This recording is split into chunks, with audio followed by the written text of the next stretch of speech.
আসসালামু আলাইকুম। Work permit বা sponsorship self sponsored work skill visa নিয়ে কথা বলছি। এর আগে 6 পর্বের ভিডিও দিয়েছিলাম, এটা এডিশনাল। আমি আরও 4টা ভিডিও বিশেষ করে স্কিল ওয়ার্কার নিয়ে সেলফ স্পন্সর্ড ওয়ার্ক পারমিট নিয়ে এডিশনাল ভিডিও আরও 4 পর্বে, এটা প্রথম পর্ব। এখন কথা বলবো যে স্পন্সরশিপ সার্টিফিকেট নিয়ে বা ওয়ার্ক পারমিট নিয়ে। আপনার যখন লাইসেন্স ইস্যু হয়ে যাবে, লাইসেন্স ইস্যু হওয়ার পরে আপনি স্পন্সরশিপ ইস্যু হওয়ার পরে আপনি ওয়ার্ক পারমিট বের করতে পারবেন বা অ্যাসাইন করতে পারবেন সার্টিফিকেট অফ স্পন্সরশিপ।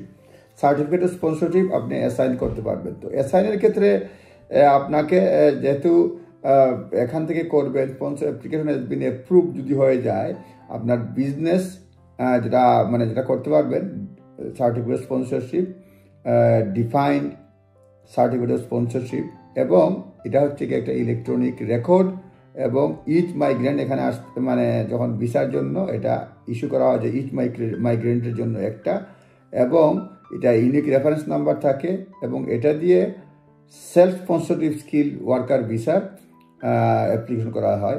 অর্থাৎ এই কস্ট দিয়েই অ্যাপ্লিকেশন করা হয়। তারপরে যেটা হচ্ছে যে এখানে কন্ডিশন কিছু রয়েছে। আপনার certificate of sponsorship must have been use not more than 3 months before the date of your skill worker application. হ্যাঁ, ওটা 3 মাসের বেশি পুরাতন হলে চলবে না। সার্টিফিকেট অফ স্পন্সরশিপ 3 মাসের বেশি পুরাতন হলে চলবে না। তারপরে সার্টিফিকেট অফ স্পন্সরশিপ এগুলো কি ম্যান্ডেটরি ইনফরমেশন থাকে। Details of your name, job এবং স্যালারি, নেম, জব এবং স্যালারি, এবং start date which is not more than 3 months after the date of skill worker visa application. কাজেরটা শুরু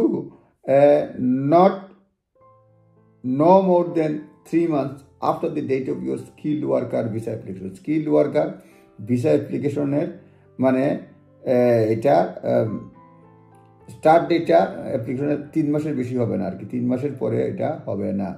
আমি ইংলিশে বলি যাতে অনেকে বুঝতে সুবিধা হয়। A start date which is no more than 3 months after the date of skill visa application. তারপরে confirmation that certificate of sponsorship has not been used. 4টা কন্ডিশন রয়েছে যে যেটা আপনি ইস্যু করবেন, কস্টটা দিয়ে অ্যাপ্লাই করবেন, এটা হবেন 4টা কন্ডিশনটা হচ্ছে নট বিন ইউজড প্রিভিয়াসলি, এটা গ্রান্টেড হইতে পারে, রিফিউজ হইতে পারে। আর আরেকটা হচ্ছে has not been withdrawn by the sponsor, এবং not cancelled by home office. এই 4টা কন্ডিশন আপনার লাগবে। যে কস্ট যখন যখন ভিসার জন্য অ্যাপ্লাই করবেন, এই কস্টটা যখন ইউজ করবেন, প্রথমত হচ্ছে certificate sponsorship not been use by previous application, আগের অ্যাপ্লিকেশনে এটা ইউজ করা হয় নাই, এটা আইদার হতে পারে যে গ্রান্টেড হয়েছে বা রিফিউজ হয়েছে, হোম অফিসে ক্যান্সেল করে নাই, স্পন্সর এটা উইথড্র করে নাই।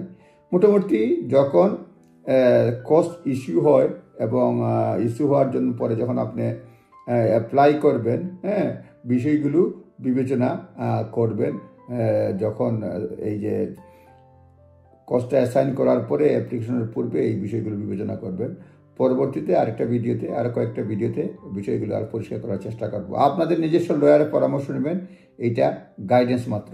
অবশ্যই এক্সপার্ট লয়ারের পরামর্শ নেবেন। ভালো থাকবেন, ধন্যবাদ, আসসালামু আলাইকুম।